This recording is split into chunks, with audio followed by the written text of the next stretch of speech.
ओम शांति। आज की मुरली है, मीठे बच्चे तुमने बाप का हाथ पकड़ा है। तुम गृहस्थ व्यवहार में रहते भी बाप को याद करते करते तमोप्रधान से सतोप्रधान बन जाएंगे। मीठे बच्चे तुमने बाप का हाथ पकड़ा है। तुम गृहस्थ व्यवहार में रहते भी बाप को याद करते करते तमोप्रधान से सतोप्रधान बन जाएंगे। आज की मुरली का प्रश्न है, तुम बच्चों के अंदर में कौन सा उल्लास रहना चाहिए? तख्तनशीन बनने की विधि क्या है? उत्तर है, सदा उल्लास रहे कि ज्ञान सागर बाप हमें रोज ज्ञान रत्नों की थालियां भर भर कर देते हैं। जितना योग में रहेंगे उतना बुद्धि कंचन होती जाएगी। यह अविनाशी ज्ञान रत्न ही साथ में जाते हैं।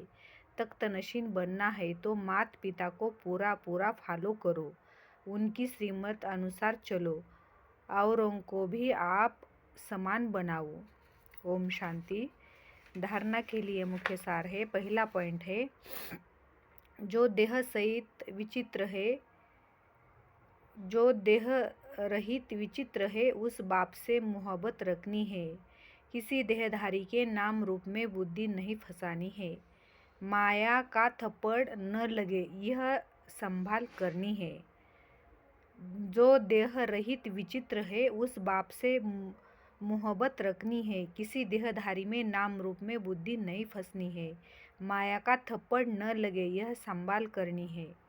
दूसरा पॉइंट है, जो ज्ञान की बातों के सिवाय दूसरा कुछ भी सुनाए उसका रंग नहीं करना है। जो ज्ञान की बातों के सिवाय दूसरा कुछ भी सुनाए उसका संग नहीं करना है। फूल पास होने का पुरुषार्थ करना है। कांटों को फूल बनाने की सेवा करनी है।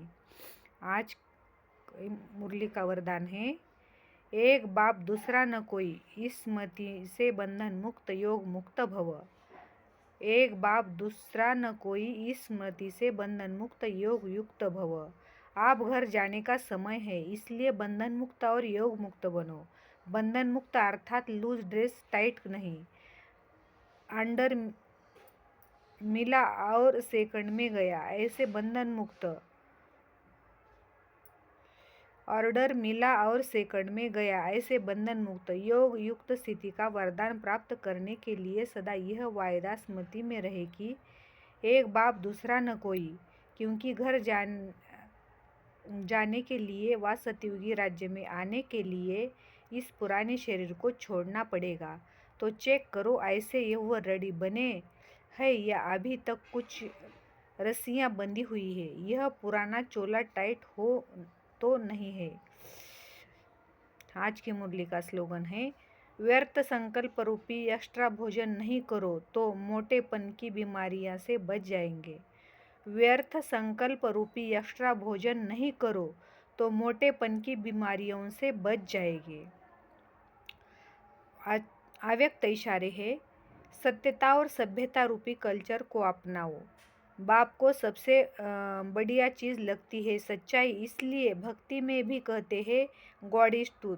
सबसे प्यारी चीज़ सच्चाई है, क्योंकि जिसमें सच्चाई होती है उसमें सफाई रहती है, वह क्लीन और क्लियर रहता है। तो सच्चाई की विशेषता कभी नहीं छोड़ना। सत्यता की शक्ति एक लिफ्ट का काम करती है। ओम शांति।